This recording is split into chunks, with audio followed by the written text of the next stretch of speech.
Om Shri Ganeshaya Namaha. Você já reparou como a história da Índia é confusa, meio que deixada de lado, ocultada? Apesar da civilização dos rios Indus-Sarasvati, o Sapta-Sindhu, ser tão antiga quanto a Mesopotâmia e o Egito, muitas evidências inclusive apontam ela ser muito mais antiga. Não apenas isso, a civilização dos rios Indus-Sarasvati ocupava uma área muito maior do que a Babilônia e o Egito, indo do Afeganistão ao oeste, aos vales do rio Ganga ao leste e até Vidarbha, Maharashtra, ao sul. Sua densidade demográfica era muito maior que a da Babilônia e do Egito, consequentemente mais urbanizada, e suas relações comerciais com todo o subcontinente indiano e com praticamente toda a Ásia transformaram a sua posição estratégica do Punjab no norte da Índia e atual Paquistão como o centro da Rota da Seda no continente asiático. A Índia também possui a mais antiga literatura da história da humanidade e ainda é uma cultura viva que sobreviveu aos milênios mantendo fortes laços com sua cultura ancestral, sendo que praticamente todas as grandes civilizações da antiguidade caíram nas mãos de teocracias e monoculturas que exterminaram suas culturas ancestrais e as transformaram completamente. O sânscrito é provavelmente a mais refinada e matemática linguagem da humanidade, e possivelmente a ancestral mãe das línguas indo-iranianas ou indo-europeias, se não um ancestral em destaque.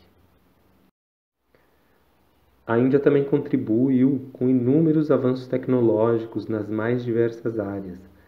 Na medicina, isso inclui inclusive cirurgias plásticas, na matemática, como por exemplo a invenção do zero, os numerais são indianos e não arábicos, e boa parte do desenvolvimento matemático pode ser creditado à Índia.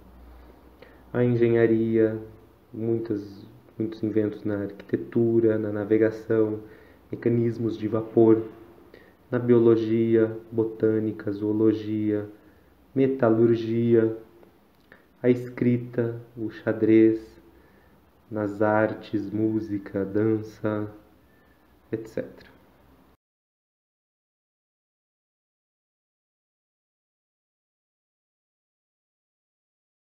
As mais antigas universidades conhecidas também remontam à antiga Índia, como Takshashila, Nalanda, etc. E mesmo assim, quando olhamos nos livros de história, percebemos o quanto ela é subestimada, ocultada e até difamada. Suas contribuições são desacreditadas, sua história é reescrita sobre a ótica dos povos que a invadiram e colonizaram. Sua importância é reduzida e relegada a um esquecimento ou a notas de rodapé.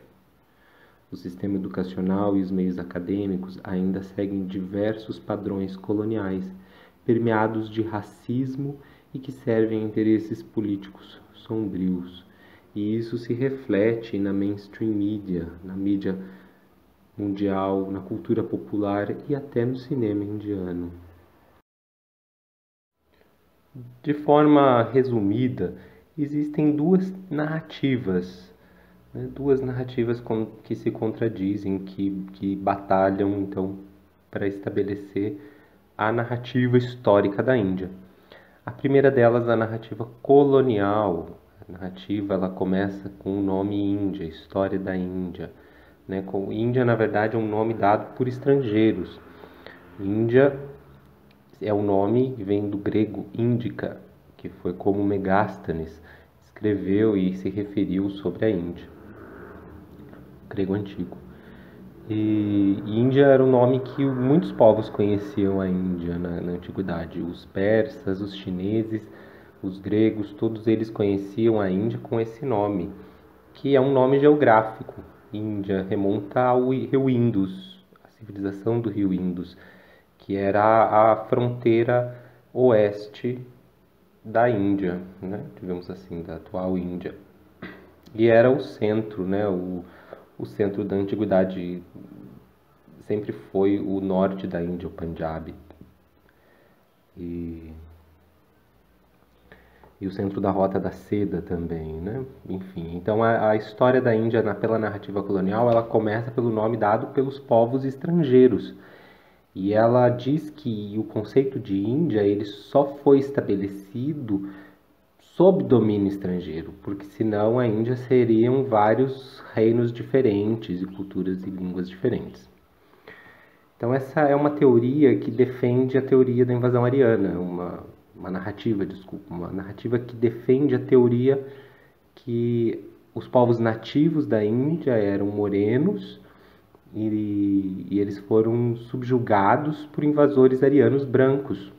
E esses arianos vieram da Ásia Central, do leste europeu, e introduziram o sânscrito, a cultura védica, o sistema de castas, suprimindo a civilização nativa.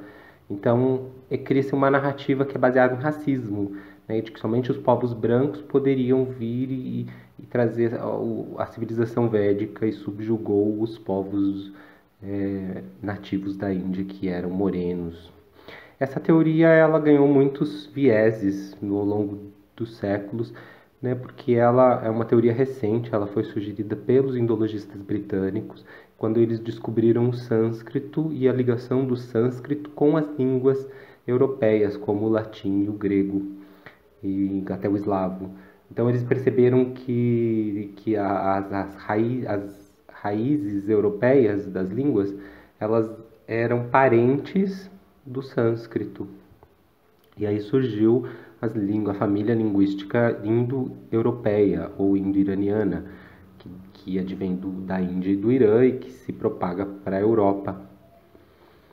E então eles supõem então, que se eles falam a mesma língua que nós, então supostamente, e tinham uma civilização avançada, supostamente então foram os povos brancos. Então é uma teoria racista, né? Ela foi formulada no pensamento racista e eurocêntrico do século XVIII, XIX, em que acreditava-se que o homem branco europeu era o ápice do desenvolvimento humano e eles tinham por isso o direito de colonizar terras estrangeiras também. Então eles formularam que isso era uma verdade universal na antiguidade, né? Então eles criaram a teoria da invasão ariana que nunca foi provada por nenhum outro meio, seja arqueológico, antropológico, tipo, nenhum outro, inclusive a genética, aqui a gente não vai entrar no tema da genética, porque a genética não pode ser descrito como um parâmetro para definir a população total de um povo da antiguidade. Tipo, então existem vários trabalhos em genética com relação a isso e eles apontam para vários fatores diferentes, porque pode variar muito, então não é como um parâmetro definitivo. Mas sim, existia-se muito fluxo de pessoas entre os reinos do norte da Índia para com o Oriente Médio e até com a China e o Sudeste Asiático. Se você perceber, a Índia ela influenciou muito todo o Oriente. Tipo, inclusive o Japão e a China, a Coreia, todos eles remontam histórias com a Índia, né? A importância da Índia na sua antiguidade. O budismo, o shintoísmo no Japão, também tem deuses hindus no Japão, e tudo isso a gente pode perceber uma interconexão evidente na Indonésia, né? Tipo, na Indonésia, na Malásia, Singapura. Inclusive, Singapura é uma palavra sânscrita, puramente sânscrita, significa leão, a cidade do leão. Todo o Camboja, onde tem o maior complexo de templos hindus do mundo, Angkor Wat, Tailândia. Então, todas essas regiões, elas mostravam uma grande reverência, inclusive, para com a Índia, como mãe das civilizações. E a seu ocidente, no Oriente Médio, essas conexões existiam também, mas elas se perderam devido ao advento do Islã. O islamismo ele serviu como uma queima de arquivo, né? Como uma forma de destruir o passado pagão dos povos da Arábia, da Pérsia, da Mesopotâmia, da Turquia. Então, várias civilizações pagãs antigas, elas pereceram e os vínculos com a Índia e o hinduísmo pereceram com eles. mas eles ainda existem. Por exemplo, os Yazidis do Iraque e da Síria, eles preservam uma relação ancestral com a Índia.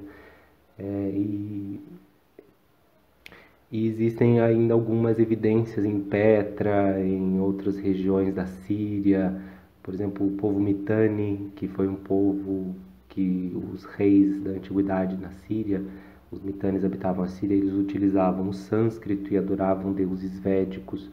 Então existem sim muitas outras evidências no Oriente Médio com relação à Índia.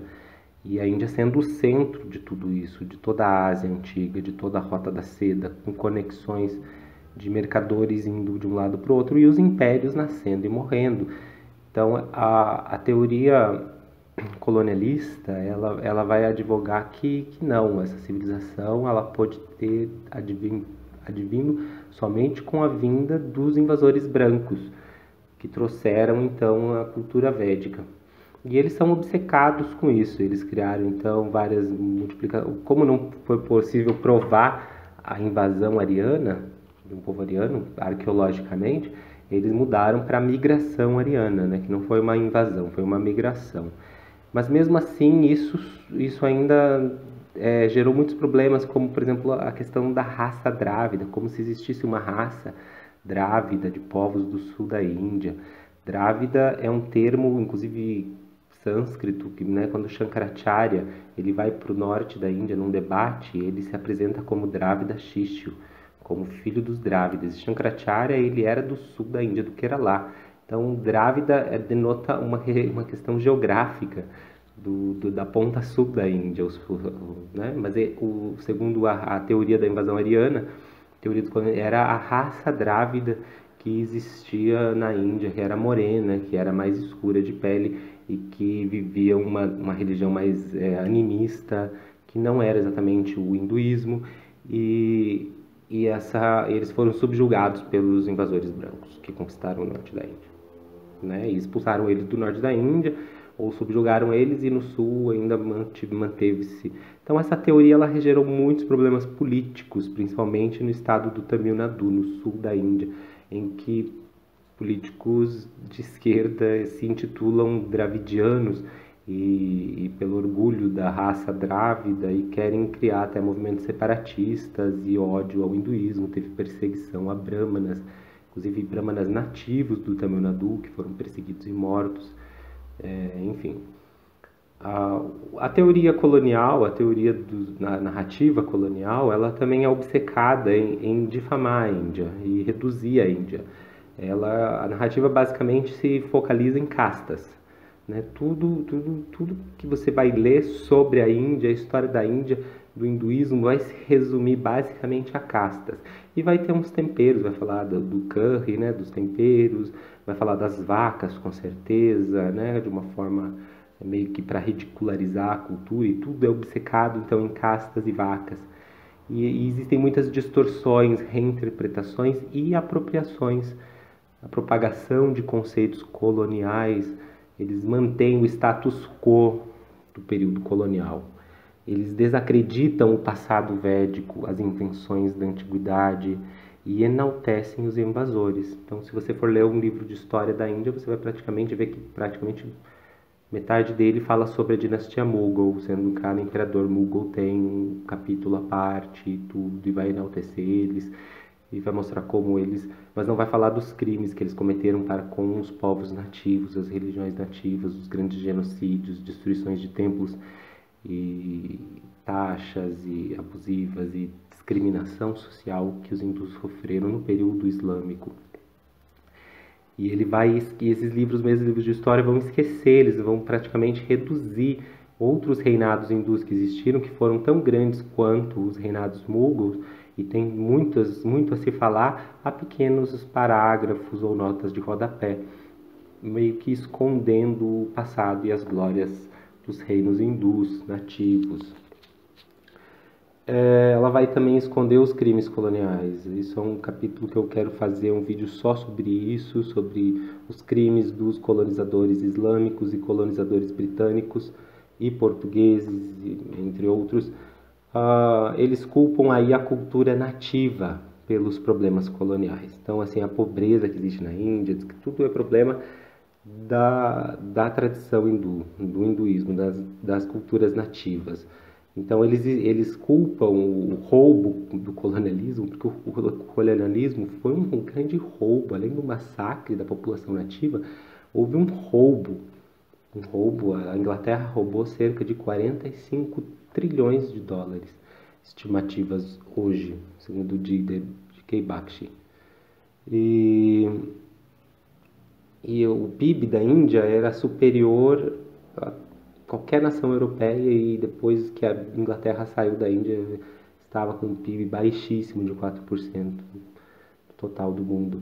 Então, essa culpa pela da cultura nativa, pelos problemas coloniais, ela é bem recorrente em qualquer narrativa midiática hoje da Índia. Se você for ver, existe muita propaganda contra a Índia na mídia, e sempre busca mostrar como o problema advém das tradições nativas e não do colonialismo e dos crimes que o colonialismo fez, das leis cruéis que o colonialismo trouxe, né? E usam essa narrativa, então, dos colonizadores, ela usa o secularismo como queima de arquivo. Existe uma forma de dizer assim, não, a gente não vai falar sobre isso porque isso é um tema que pode gerar problema, pode gerar guerra civil. Então, vamos esconder os crimes do Islã, vamos esconder a segregação causada pelos colonizadores islâmicos e cristãos, e vamos manter a paz e a união e a fraternidade.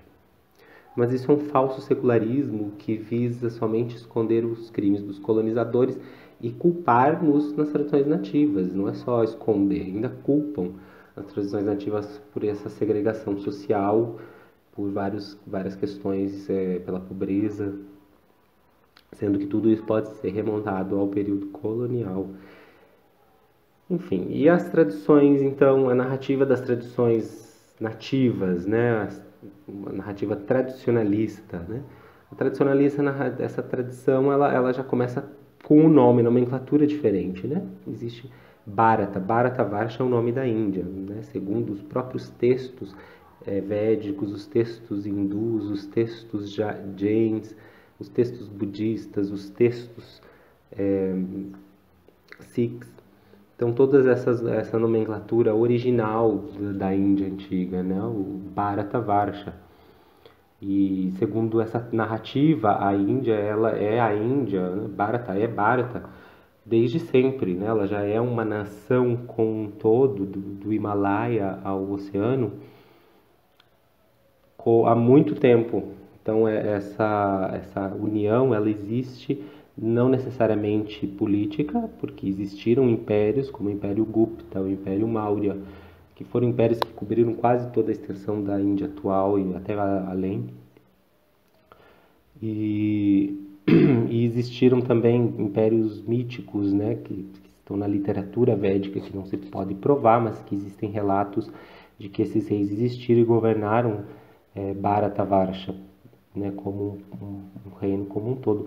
E a diferença é que esses reinos, a cultura, as línguas se mantiveram, as religiões, né? O hinduísmo, ele mostra isso desde o Rig Veda, como os deuses dos povos conquistados, eles eram incorporados e não substituídos. Não existe, o hinduísmo, ele tem uma aculturalização, ele agrega e não se impõe, ele mostra que o divino pode ser visto de outras formas, em outras línguas, em outras culturas. Então existe essa diferenciação que manteve a unidade cultural da Índia durante milênios. E essa identidade cultural, ela é defendida pela narrativa tradicional, pela narrativa nativa, como apontando, por exemplo, as grandes peregrinações do subcontinente indiano, que marcam as fronteiras da Índia, e como o Ganga é sagrado para as pessoas do sul, como Shiva, que casou no sul da Índia com Parvati e teve a sua morada em Kailash, no Tibete, como existe relação na Caxemira, no Balotistão do Paquistão, os Shaktipitas, os 55 Shaktipitas que estão por todo o subcontinente indiano. e como existe uma troca cultural e religiosa, mesmo apesar das línguas diferentes, das culturas diferentes, dos deuses diferentes, existia esse comércio, existia esse respeito, existia-se uma cultura védica. Isso é cultura védica, né? Então, o olhar nativo já começa por um olhar diferente perante as tradições nativas, né? Mostrando ela como ela se mostra e não como ela foi percebida por aqueles que a conquistaram, escravizaram.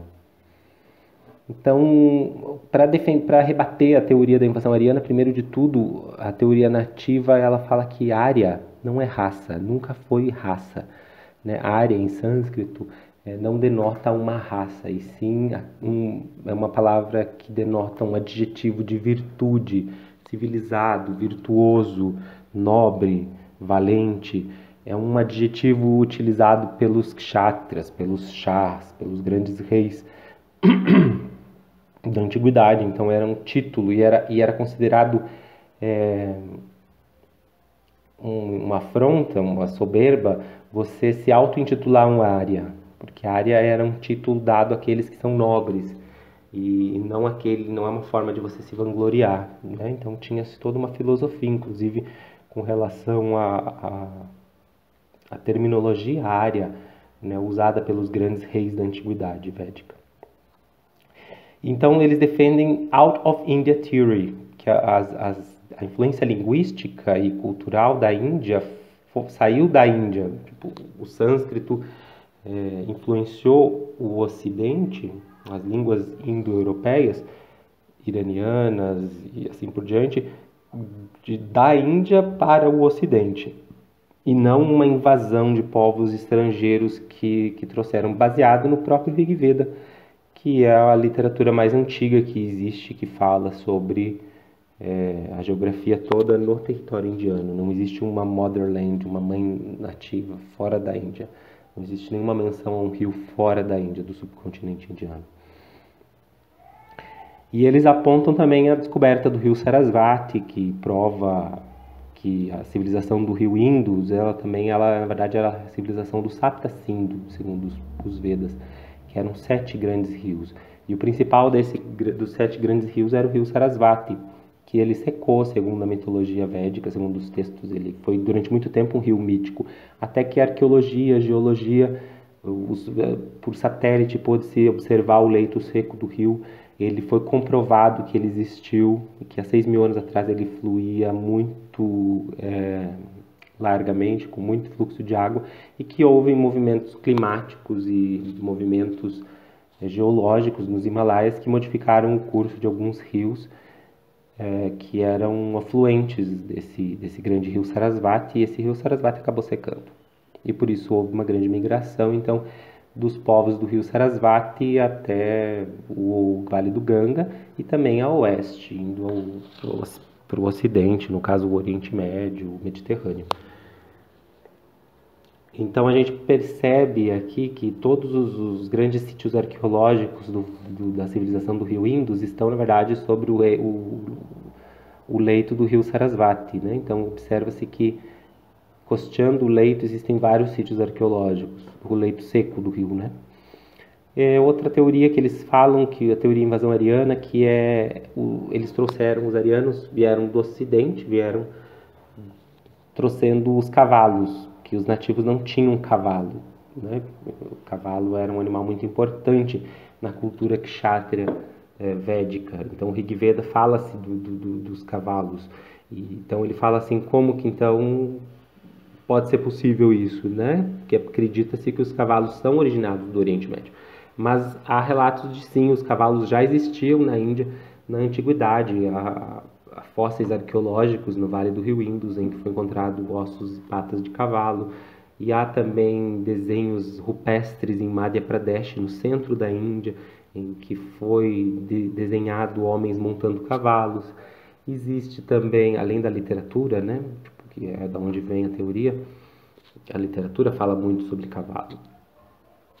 E existe também uma carruagem que foi encontrada em Uttar Pradesh, que mostra que ela, 4.000 anos atrás, então mostra-se que a teoria da invasão ariana, ela não é não foram os arianos vindo do oeste que trouxeram os cavalos já estavam circulando pela Índia. Eles podem até ter vindo do Oriente Médio, mas muito antes do que se pensava, meio com o comércio dos povos. O comércio pode ter existido muito antes do que se tem notícia entre a Índia e a Babilônia, entre a Índia e o Mediterrâneo, entre vários outros, entre a Índia e a China.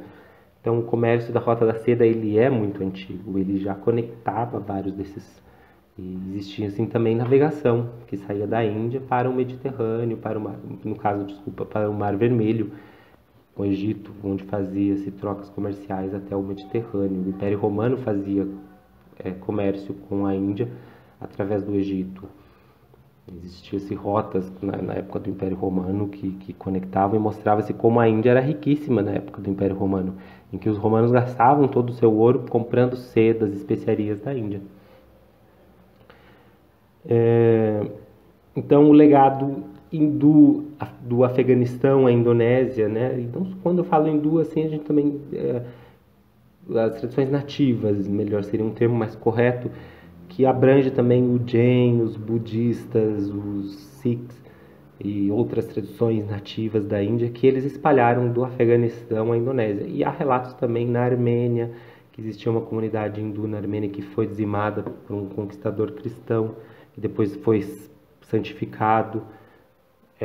No Mar Cáspio, no Mar Vermelho, no Japão, na China, os gregos, os romanos e etíopes, todos eles têm ligações com a China documentadas em seus textos, em sua cultura, com grande apreço, inclusive. E a teoria, então, nativa, ela também ressalta os crimes dos colonizadores invasores e fala sobre a resistência nativa, que geralmente é ocultada nos livros de história. Se você perceber, por exemplo, que nos livros de história se conta que existiu a civilização do rio Indo, Sarasvati, o Império Gupta, Maurya Gupta, né, fala alguma coisa, e aí eles já vêm diretamente para as invasões islâmicas, e os grandes Mughals, e aí vai para o British Raj, para o reinado da Inglaterra, e termina com a Índia democrática atual. Então existe um esquecimento, né, de vários outros fatores que existiram aí no meio termo, por exemplo, o Império Sikh, outros impérios que, por exemplo, o Império Maratha, acredita-se, por exemplo, que os britânicos tomaram a Índia dos Mughals, mas na verdade os britânicos tomaram a Índia dos Marathas e dos Sikhs e de alguns Nawabs. Então existe-se muito uma diminuição, né, como se a história ela fosse centrada somente a partir de Delhi, né? Todo o resto da Índia é periférico, é secundário. E na verdade a Índia ela teve muitas coisas importantes acontecendo no sul, no leste. Teve vários, por exemplo, os Ahom no Assam, que nunca foram conquistados pelos Mughals. Existem vários pequenos detalhes que ficam esquecidos na história. E também fala-se, última premissa, que a filosofia não nasceu na Grécia, né? Que existe esse, até meio arrogante, às vezes você escutar os filósofos, eles afirmam até hoje que a filosofia nasceu na Grécia e que antes da Grécia era tudo permeado de religião, então não era filosofia, era permeado por superstições, por pensamentos não filosóficos. Então, isso é uma grande afronta eu acredito, uma grande afronta ao real significado da palavra filosofia, não como um lobby eurocêntrico para mostrar que somente o homem branco superior poderia ter criado o pensar lógico, o pensar racional, e esquecendo, apagando, inclusive, detalhes importantes da história que mostram como existiam debates filosóficos nas cortes da Índia, da Pérsia, da China, e que existia-se sim o pensar também científico e não só o pensar religioso. E sim existia-se debates muito bem estruturados e assim a gente pode perceber como muito tempo a filosofia ela se alterou e foi debatida e foi mudada, né, durante muitos séculos na cultura védica, entre os vários sistemas de filosofia, inclusive sistemas ateístas e materialistas, como o de lógica, o Nyaya, o Samkhya, entre outros. E que como os próprios gregos eram influenciados pelos orientais, como os próprios gregos admitiram que eles, por exemplo, o Pitágoras, Aristóteles, Platão, todos eles existem sim relatos de influência da cultura indiana. Então é isso, pessoal. A gente queria ressaltar. Agora eu quero falar um pouco sobre, depois das premissas, sobre os pensadores. Quem são os pensadores de cada uma dessas narrativas? Da onde eu tirei essas ideias, né? Então, sim, essas ideias são fundamentadas em alguns pensadores e eles são, cada um, claro, pensadores independentes, não necessariamente eles concordam com tudo isso que eu falei aqui. Cada um tem os seus viés do tempo e da história. Alguns são mais antigos, outros são mais contemporâneos. E eles falam, às vezes, coisas que não são exatamente as mesmas, né? Cada um vai ter, mas basicamente eu pude dividi-los, né? Alguns autores entre os autores da teoria colonialista e os autores das teorias nativas, né? Entre os autores das teorias colonialistas, eu gostaria de citar os indologistas britânicos e os historiadores marxistas contemporâneos. Entre os indologistas, a gente pode, claro, Max Miller, William Jones, mas também Mortimer Wheeler, John Bentley, Herbert Risley, Gaston Lorrain, entre outros também, não só ingleses, mas também alemães e franceses. E os marxistas, os historiadores marxistas atuais, como Romila Thapar, Irfan Habib, Satish Chandra, Sheldon Pollock, Audrey Truschker, Ramchandra Guha, o comentarista Shashi Tharoor, Devdutt Patnaik, um mitologista, Devdutt Patnaik se intitula mitologista, mas na verdade os livros dele são cheios de distorções, apesar de parecer muito bonito, muito pró-hindu, ele segue a narrativa colonial em todos os aspectos.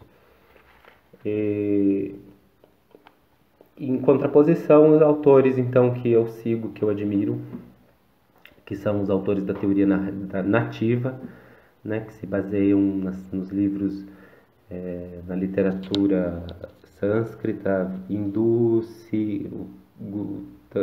Jain, budista, Sikh, nos livros islâmicos, também porque as narrativas islâmicas falam claramente sobre as atrocidades que eles cometiam para com a população hindu nativa, de uma forma até com muito orgulho, né? Então os próprios textos históricos dos conquistadores islâmicos falam dessas narrativas e os historiadores marxistas ignoram isso completamente, às vezes. Enfim, a gente pode citar aqui então esses autores aqui da teoria nativa como os mais proeminentes, pelo menos, Shrikant Talageri, C.K. Raju, Samkrant Sanu, Rajiv Malhotra. Rajiv Malhotra tem um trabalho incrível com o Infinity Foundation. Subhash Kak, Bibi Lal, Sitaram Goel, Arun Shohir, Conrad Elst, Michel Danino, Nicolas Casanas. Esses últimos três aqui, o Conrad Elst, o Michel Danino e o Nicolas Casanas, são ocidentais. Então nem todos os autores e historiadores das teorias nativas que defendem as teorias nativas são indianos, muitos também são ocidentais. Sahana Singh, Jijit Nadamuri, Vivek Agnihotri, Sanjeev Sanyal, Nilesh Nilkant Oak. E aí, se você quer estudar, por exemplo, mitologia, também posso sugerir David Frawley, Vineet Agarwal. Entre outros historiadores, a gente pode citar aqui Meenakshi Jain, Dr. Nagaswamy, que fala sobre a relação da literatura tamil com a literatura sânscrita, que rebate totalmente a história de uma raça drávida, uma raça ariana. Manoshi Sinha, que tem um livro fantástico sobre o Saffron Swords, que são a resistência das tradições nativas para com os invasores. Aravinda Nilakanda, inúmeros outros autores. Eu citei aqui alguns que eu mais admiro, que eu mais sigo. Acho que na verdade faltou alguns aqui porque a gente foi listando, e desculpa se algum faltou, com certeza faltaram alguns aqui. Então é isso, pessoal. Eu queria falar para vocês sobre a história da Índia. Então essa divisão narrativa entre história, que é bem confuso, para mim foi bem confuso. Então, se vocês quiserem estudar, vocês agora vão ter parâmetros melhores, tanto se você quiser estudar a teoria dos invasores, dos colonialistas, quanto se você quiser estudar a teoria dos nativos e depois tirar as suas próprias conclusões, não é? Tipo, não se atenha a mim, tipo, para você tirar suas conclusões. Leiam esses autores e vocês vão perceber a sua própria consciência ditando o que é realmente a história da Índia. Então é isso, pessoal. Um abraço. Até a próxima.